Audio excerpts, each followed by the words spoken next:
News 46 is brought to you by Bees Embroidery and Garment Printing, specializing in custom and personalized decoration of gifts, garments, and more. Call 775-727-9444.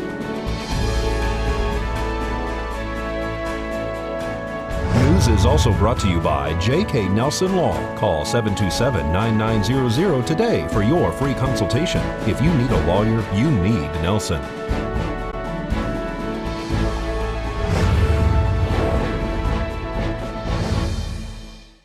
Tonight on News 46, emergency crews respond to an early morning rollover. And a man lost in the desert is located in poor condition. News 46 starts now. You're watching KPVM News 46 with Deanna O'Donnell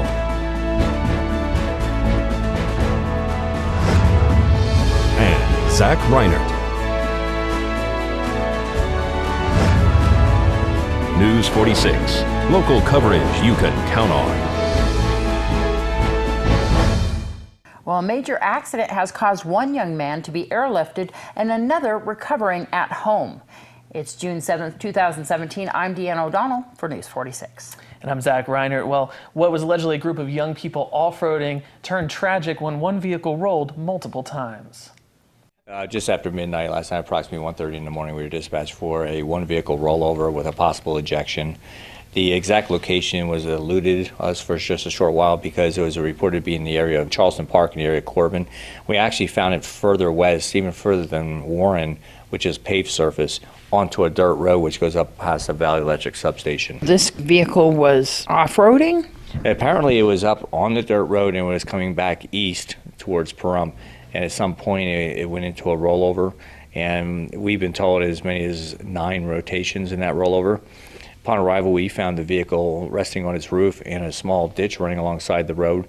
There was at least one person that appeared to have been ejected. There was a second patient that was also complaining of extremity injuries.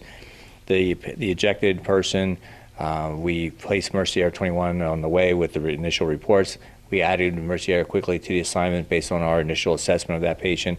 However, due to the location, it was a very dicey area to try and bring Mercy Air in. So we diverted them to Desert View Hospital, transported that patient from the scene, level 1 to Desert View. Care was received there and Mercy Air was awaiting, so they then transferred care to Mercy Air and they flew that patient to trauma. And the other patient?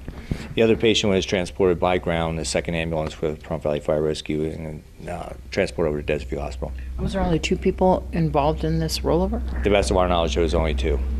And who's investigating? Is it Nevada Highway Patrol at this point? It's my understanding that NHP is assisting the Sheriff's Office with the investigation as part of a fatal team.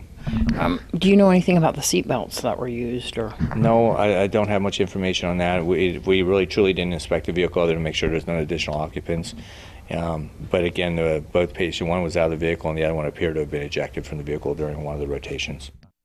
Nevada Highway Patrol said late this afternoon that the 26-year-old driver was ejected and is listed in critical condition at a Las Vegas hospital.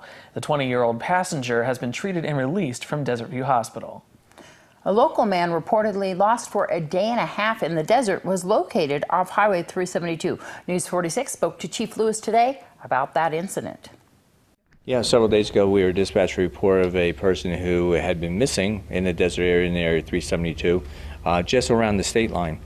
And we were notified that they would go to level 1 staging. As we were responding, they were notified that they in fact found the person. Our crews were moved in. We actually added a second ambulance, which was a four-wheel drive vehicle, because that person was still out in the desert floor south of 372. Upon arrival, the sheriff's deputies had brought that patient in closer to the road. We transferred patient care, and that patient was taken level 1 to Desert View Hospital. Did they remain at Desert View Hospital, or were they transported to a trauma after that, or do you know? It's my understanding, and I don't know with 100% certainty, that that patient was subsequently transported to either a trauma center or an advanced level of care in Vegas. They were out there for almost 2 days. It's my understanding that there was a prolonged exposure, including overnight hours and then into the heat of the next day.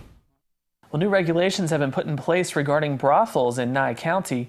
The commissioners voted to update the county code yesterday. Discussion deliberation to adopt, amend and adopt Bill 2017-13, and then 2 would be to set effective date. So on item 1, Blitch, is there a motion? I would move to amend proposed bill 2017-13 to remove all of its proposed additions and deletions and incorporate the additions and deletions set forth in the red line document entitled Recommended Amendments to the Proposed Bill. Both the proposed bill and the red line document of recommended amendments are set forth in the backup as option number 2. You're removing all the changes. You're amending the proposed bill entitled 2017-13. You're removing all of its changes. So it's reverted basically back to the original form. And then adopting and then incorporating into that document the everything additions and in deletions. option number 2. Correct. All right. The fees schedule, so that they'll be set by resolution. If this passes, we'll deal with the fees on item 26. We will, it also does the original bill with a few changes to advertising, and to the sheriff will inspect quarterly, and that's it. So comments on that bill, and let me make this clear.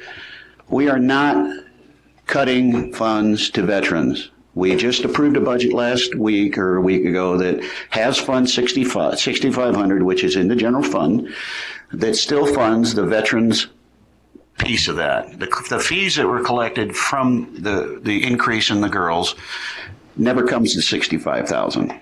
The increase amount never comes to that, but we have continually budgeted $65,000 every year. So if you're here to tell us not to cut the veterans funds, we're not doing that. They are still inviolate. And also, just a comment on option B, the second option with the amendments. Those incorporate all of the district attorney's input from the last communication. Section C, number 4, my amendment would be, notwithstanding the above, advertising within the premises on matchbooks or any type of print advertising is allowed.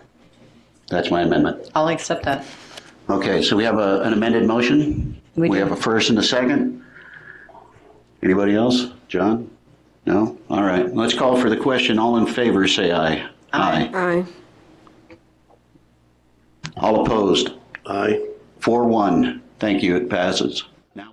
Well, more road work on the way. We'll find out more when we return.